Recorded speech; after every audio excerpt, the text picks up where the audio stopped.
こんにちは、ホーズライフです。ご覧いただきありがとうございます。我が家では3年ほど前から物を減らし始めました。サクサクと物を手放せる人ってもともとそういう性格だったんじゃないって思ってました。以前の私はまずどこから手をつけていいのかわからない。これも必要な気がするし、あれもいつか使うかもしれない。そもそも休日に物と向き合うなんて時間がもったいない。もういいや。ある時、我が家のクローゼットは物で溢れて閉まらなくなるということがありました。そんな状況にもかかわらず、しばらく放置していたんですが、さすがにやらなきゃって思った瞬間がありました。来月、母が泊まりに来る。母から小言を言われたくない。そんな理由で手放すことを始めました。物を手放していくうちにいろいろな変化が起こり始めました。部屋がきれいになったというだけじゃなくて、自分がどんどん変わっていく。いつの間にか物と向き合う時間そのものが好きになっていました。今日はそんな私が思う手放してよかったもの、手放すコツについてお話ししてみたいと思います。まず一つ目はこれです。手間のかかるゴミ。使えなくなったスマホ、パソコンにテレビ、壊れた棚や収納アイテム、机や椅子。目に入るたびに捨てなきゃなーって思うんですが、つい後回しにしてしまう。こういったものの中には捨て方がいまいちわからないものが多数ありました。いつものゴミ捨て場に捨てられないかも。解体しなきゃダメかな。どこに持ってけばいいのさ。ちょっと調べればわかることなんですけどね。そんな私が手間のかかるゴミを喜んで手放せるようになった。これにはコツがあります。捨てたら祝う。先日私は長年溜め込んだ粗大ゴミをレンタカーに詰め込んで、往復2時間ゴミ捨ての旅に出かけてまいりました。私を突き動かしたのは1500円のお寿司です。ミッションが完了したらお寿司でお祝いだ。先にご褒美を決めてしまうだけでがぜんやる気が出ます。甘すぎるって思われるかもしれませんが、邪魔だけどあっても死にはしない、そんな不要品。ちゃんと手間をかけて始末をつけられた。これって物理的にも精神的にも結構大きな一歩だと思うんですよね。だからこそ堂々とお祝いをします。昨日までそこにあったどうにかしなきゃっていう感情が消えて、さあこの空間をどう生かしていこうかなってワクワクしている自分がいました。物を手放すことって深呼吸に似ている気もします。深く息を吸いたいなら、まずは大きく吐きなさいって言われるように、変わりたいと思うなら、まずは不要なものを手放してみる。皆様はどんなご褒美でお祝いをしますか？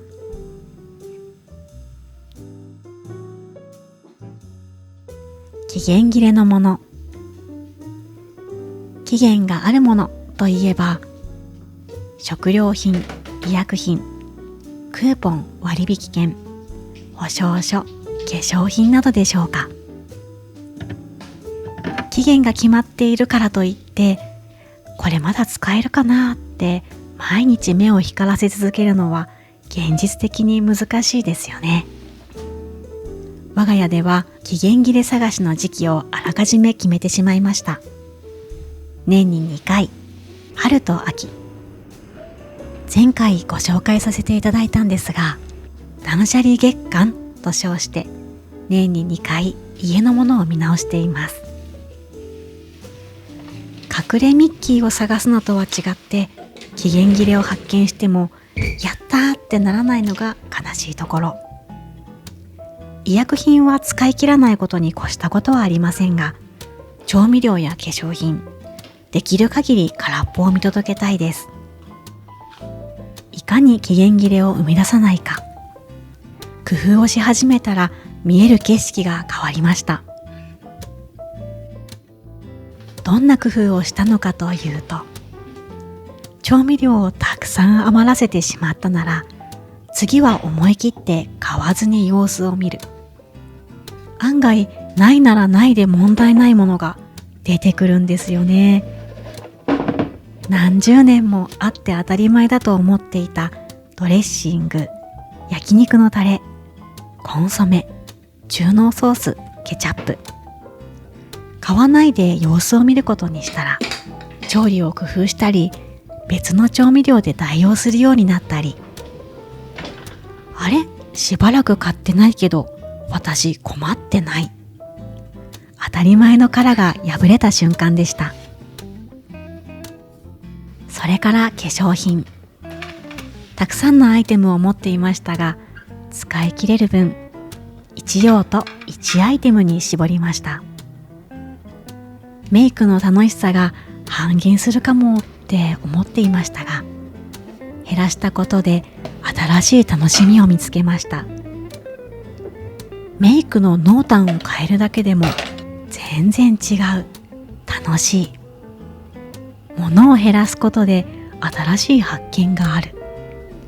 なんだか楽しくなって、家の中のいろんなものにこれ減らしてみたらどうかなって考えるようになってました。物と向き合う時間を面白がる。期限を切らさない工夫がそんなきっかけを与えてくれた気がします。有り余るもの。かつての物がない時代から物がありすぎる時代に変わった。持たないことより持つことの方が簡単にもなりました。大量生産、大量消費、豊かさの象徴だよねって思っていたんですが、私の目の前にあるのは埃をかぶった雑貨たち。クローゼットの奥で日の目を浴びないマッサージ用品の数々。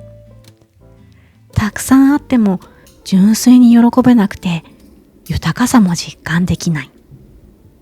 これでいいのかなって思う自分がいました。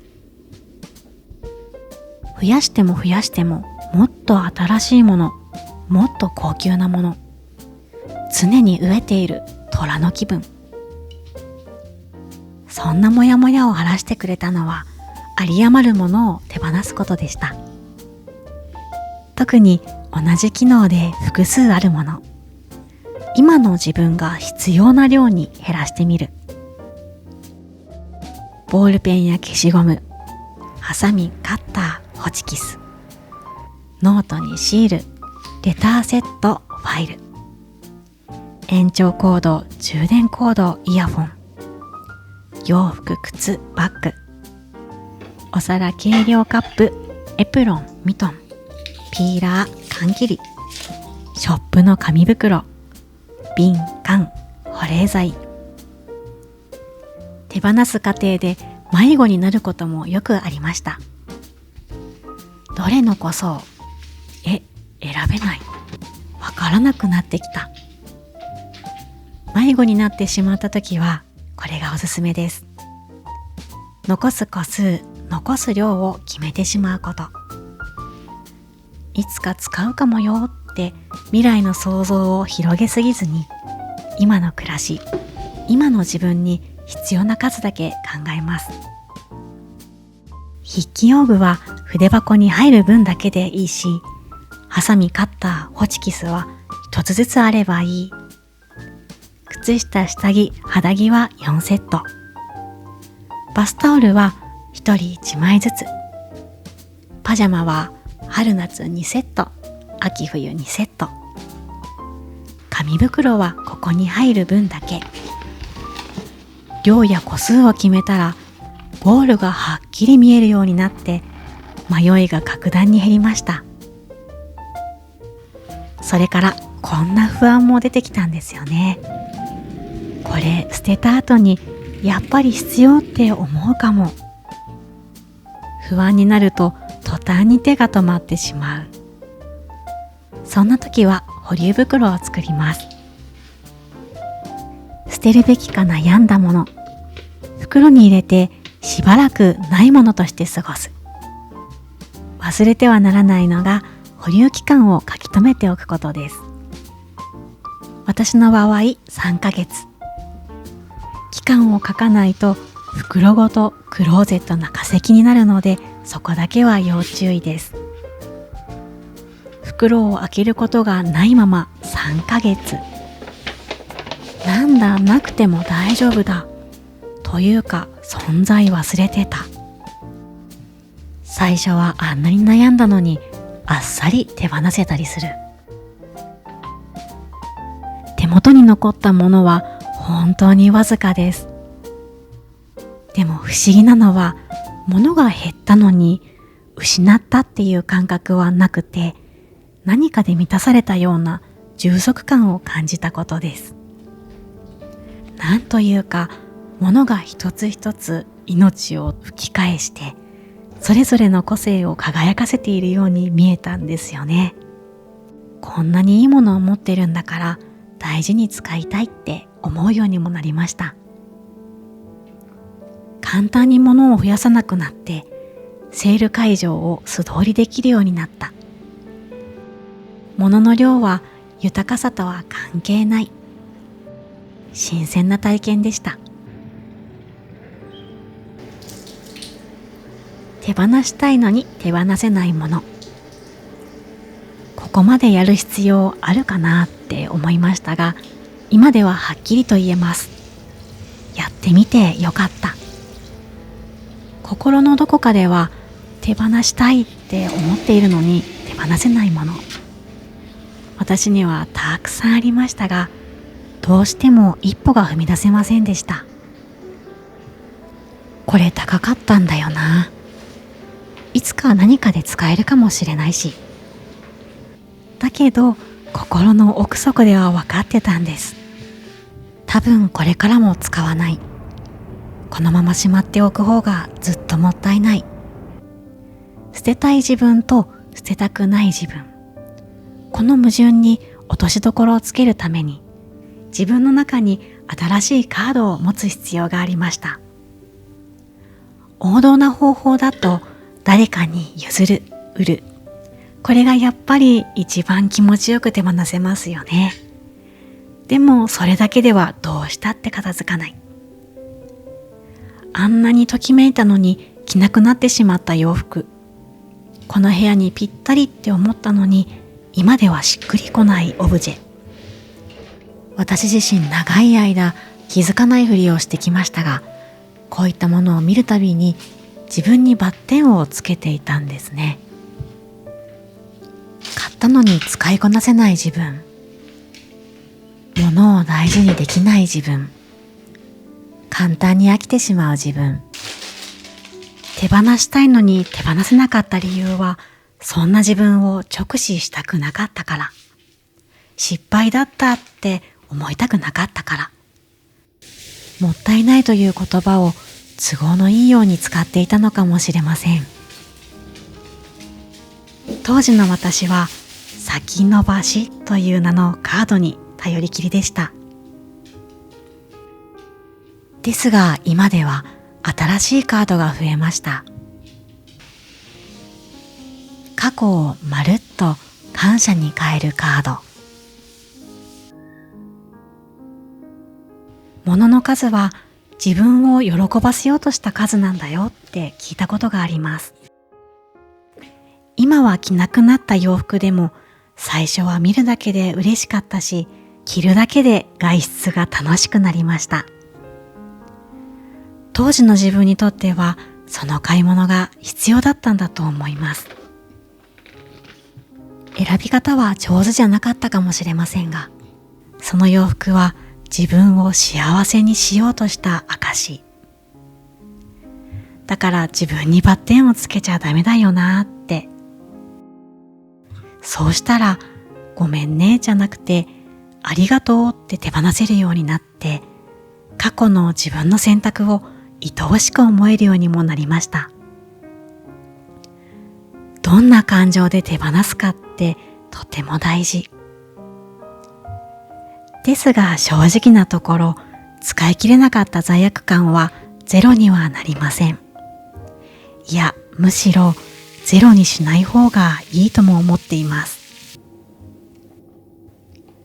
大事なのは罪悪感をクローゼットに閉じ込めず、次に生かすこと。過去に縛られるのはやめて、今の自分をちゃんと生きる。自分を幸せにする覚悟が生まれた気がしています。ここまでご覧いただきありがとうございます。私自身まだまだ全てのものに向き合えたわけでもないですし、確固たる正解を見つけたわけでもありません。ですがこれからもじっくりゆっくり暮らしに向き合って日々を味わっていく予定です。今後もそんな日常をシェアしていきたいと思いますので、またぜひ遊びに来ていただけたら嬉しいです。それではまたお会いしましょう。